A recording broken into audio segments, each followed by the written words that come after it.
دارالسلام studio Lahore Pakistan سے قصص الانبیاء کا 7واں حصہ امن والا گھر، پیشکش محمد طارق شاہد۔ جب انسان اللہ کے احکام کو بجا لائے تو اس کے دل سے فقر و فاقے کا خوف نکل جاتا ہے اور اللہ اسے طرح طرح کے انعامات سے نوازتا ہے۔ انسان جب تک اللہ کے احکام کو بجا لاتا رہے گا تب تک اللہ کی نصرت اور اس کی تائید شامل حال رہے گی۔ چنانچہ جوں ہی ہاجرہ علیہ السلام کو پتا چلا کہ انہیں تنہا چھوڑ جانا اللہ کے حکم کی بنا پر ہے تو فوراً یقین بھرے لہجے میں بولی، تب اللہ ہمیں ضائع نہیں کرے گا، یہ کہہ کر وہ اپنے شیر خوار بچے کی طرف پلٹ گئیں۔ خوراک اور پانی چند دن میں ختم ہو گئے، پانی کا ایک قطرہ پاس نہ رہا۔ اب پانی کی تلاش شروع کی، لیکن اپنے لیے تو درکنار ماں کو بیٹے کے لیے بھی پانی نہ ملا نہ خوراک۔ اب بچہ لگا بھوک سے بلکنے، خوراک نہ ملنے کی وجہ سے ماں کا دودھ بھی خشک ہو گیا تھا۔ عورت کتنی بھی باحوصلہ ہو اپنے بچے کو بھوک سے بلکتے نہیں دیکھ سکتی۔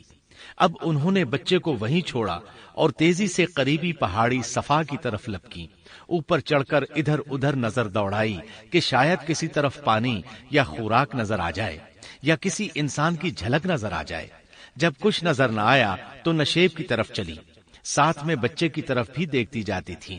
نشیب میں پہنچی تو بچہ نظروں سے اوجھل ہو گیا، اس پر اور بے چین ہوئی اور بلندی کی طرف دوڑی۔ اس طرح مروہ پہاڑی پر چڑھ گئیں، وہاں بھی چاروں طرف نگاہ دوڑائی لیکن کچھ نظر نہ آیا۔ خیال آیا کہ پھر کوشش کرنی چاہیے۔ اس خیال سے مروہ پہاڑی سے اتری اور صفا کی طرف چل دی۔ درمیان میں نشیب کی وجہ سے بچہ نظر نہ آیا تو دوڑنے لگی۔ اس طرح پھر صفا پر چڑھ گئیں۔ اللہ اکبر! ایک تو عورت ذات کمزور، پھر بھوک پیاس سے نڈھال، اس پر کس قدر سعی اور کوشش میں مصروف، وہ بھی اپنے بچے کے لیے۔ بہرحال بار بار کوشش کے خیال سے انہوں نے صفا اور مروہ پہاڑیوں کے درمیان 7 چکر لگائے۔ یہی وجہ ہے مسلمان عازمین حج صفا و مروہ کے درمیان سعی کرتے ہیں تاکہ اس واقعے کی یاد تازہ ہو جائے۔ جب وہ آخری مرتبہ مروہ پر پہنچی تو انہوں نے ایک آواز سنی۔ یہ آواز اسماعیل علیہ السلام کے قریب سے آئی تھی۔ انہوں نے پوری توجہ سے آواز کو سننے کی کوشش کی اور جلدی سے اسماعیل کے قریب پہنچی۔ کیا دیکھتی ہیں، اسماعیل کے قدموں کے نیچے سے پانی پھوٹ رہا ہے، کیونکہ جبریل علیہ السلام کو اللہ نے اس صابرہ خاتون کی مدد کے لیے بھیجا تھا۔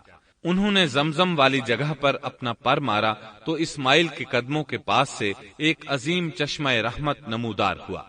مستقبل کے پیغمبر کے قدموں کے نیچے سے اللہ نے جبریل فرشتے کے ذریعے زمین پھاڑ کر پانی نکال دیا۔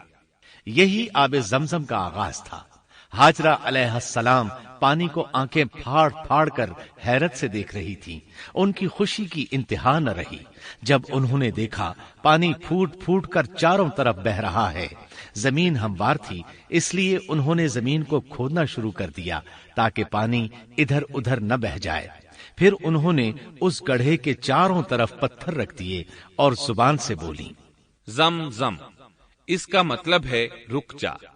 نبی اکرم صلی اللہ علیہ وسلم کا فرمان ہے، رحم اللہ ام اسماعیل لولا انها عجلت لكانت زمزم عینا معینا۔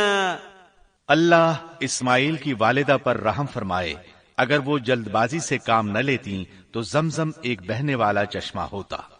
لیکن انہوں نے اس کے گرد بند باندھ دیا۔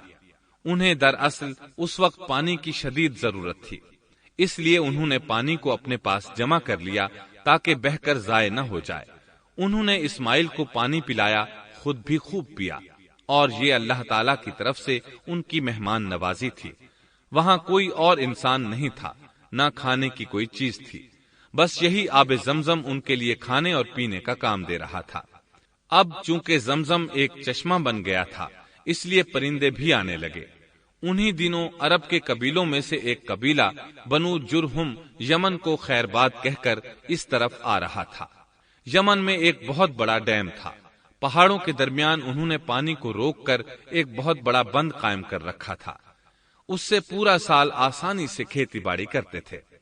اس ڈیم کی بدولت ان کا آب پاشی کا نظام بہت اچھا تھا۔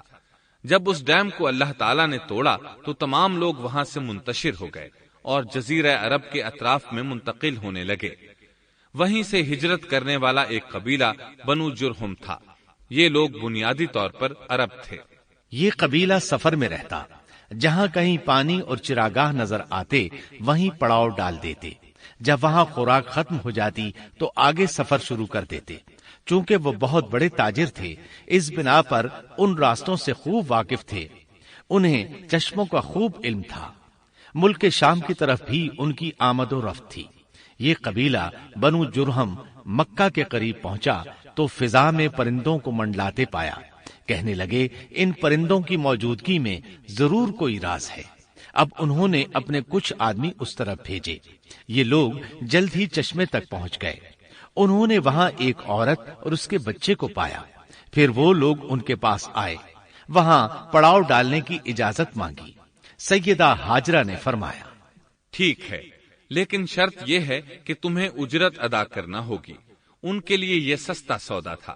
ان کے پورے قبیلے کو سامان زندگی مل رہا تھا، جبکہ صرف ایک عورت اور اس کے بیٹے کی ذمہ داری ان پر عائد ہو رہی تھی۔ انہوں نے فوراً حامی بھر لی اور وہاں رہائش اختیار کر لی۔ اس طرح یہ لوگ سیدہ ہاجرہ علیہ السلام کی معیشت کا ذریعہ بن گئے، اور اس طرح سیدنا اسماعیل علیہ السلام بنو جرہم میں پرورش پاتے رہے۔ انہوں نے ان لوگوں سے عربی سیکھ لی اور ان سے بھی زیادہ عربی دان بن گئے۔ فصاحت اور بلاغت سے عربی میں بات چیت کرنے لگے۔ پھر ان کی اس قبیلے میں شادی ہو گئی۔ ان کی اولاد سے عرب قوم کا آغاز ہوا۔ انہی میں سے سرور کائنات محمد صلی اللہ علیہ وسلم کی ولادت باسعادت ہوئی۔ بنو جرہم کی آمد اور آبادی ابراہیم علیہ السلام کی دعا کا نتیجہ تھی۔ جب انہوں نے اپنی بیوی اور بچے یعنی 2 کمزور انسانوں کو اس ویران جگہ چھوڑا تھا تو یہ دعا مانگی تھی، ربنا انی اسکنت من ذریتی بواد غیر ذی زرع عند بیتک المحرم۔ اے ہمارے پروردگار، میں نے اپنی کچھ اولاد اس بے آباد جنگل میں تیرے حرمت والے گھر کے پاس بسائی ہے۔ یہاں یہ سوال پیدا ہوتا ہے کہ کیا اس وقت بیت اللہ کی تعمیر ہو چکی تھی؟ درست بات یہ ہے کہ اس وقت خانہ کعبہ کی تعمیر نہیں ہوئی تھی۔ پھر سوال پیدا ہوتا ہے کہ کیا ابراہیم علیہ السلام کے زمانے سے پہلے اس کی تعمیر ہو چکی تھی یا صرف جگہ ہی معروف تھی؟ اس بارے میں 2 طرح کی روایات ہیں۔ بعض میں آتا ہے کہ صرف اس کی جگہ معروف تھی، اور بعض میں ہے کہ ابراہیم علیہ السلام سے پہلے شیس علیہ السلام نے اس کو تعمیر کیا تھا، اور وہ گردش ایام کے ساتھ ساتھ منہدم ہو کر ختم ہو گیا۔ لیکن بہرحال اس کی جگہ معلوم تھی اور وہی پہلا گھر تھا، جیسا کہ اللہ نے خبر دی ہے۔ ان اول بیت وضع للناس للذی ببکۃ مبارکا وہدی للعالمین۔ اللہ تعالیٰ نے پہلا گھر جو لوگوں کے لیے مقرر کیا تھا وہی ہے جو مکہ میں ہے، اور وہ پوری دنیا کے لیے برکت اور ہدایت والا ہے۔ ابراہیم علیہ السلام نے اللہ تعالیٰ سے یہ دعا مانگی تھی، ربنا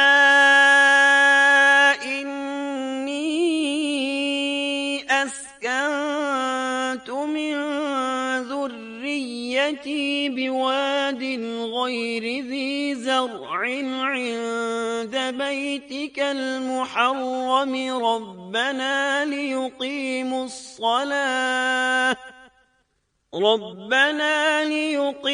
الصلاة فاجعل أفئدة من الناس تهوي إليهم وارزقهم من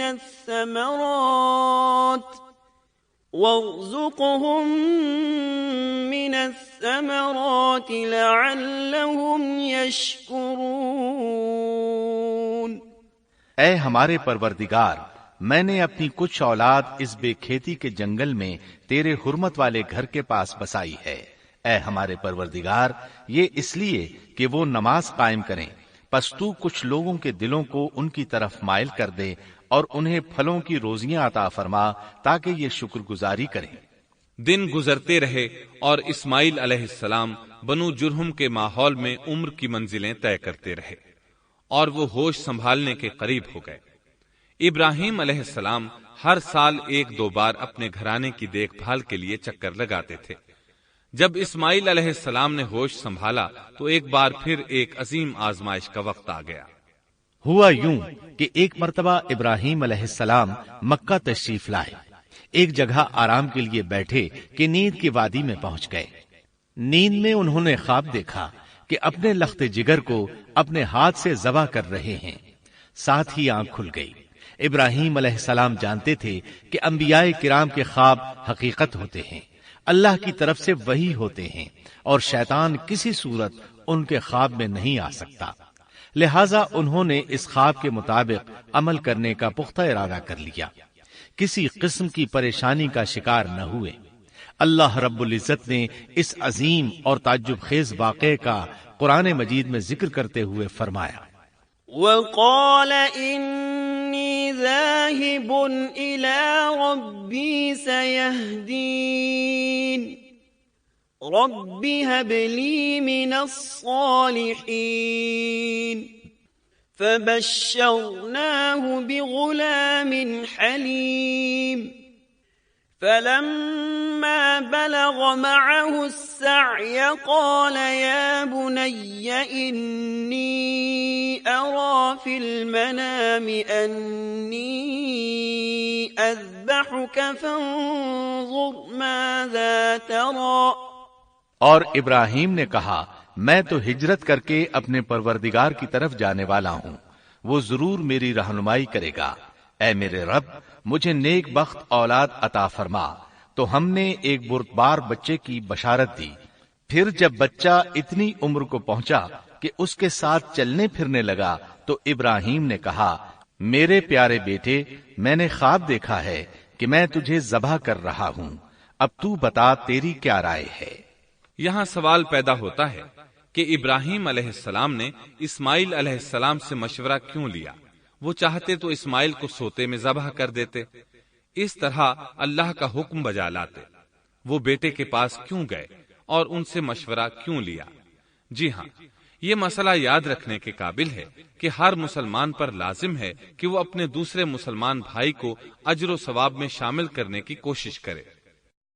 ابراہیم علیہ السلام نے بیٹے کو ثواب میں شامل کرنے کے لیے انہیں اللہ کے حکم سے آگاہ کیا۔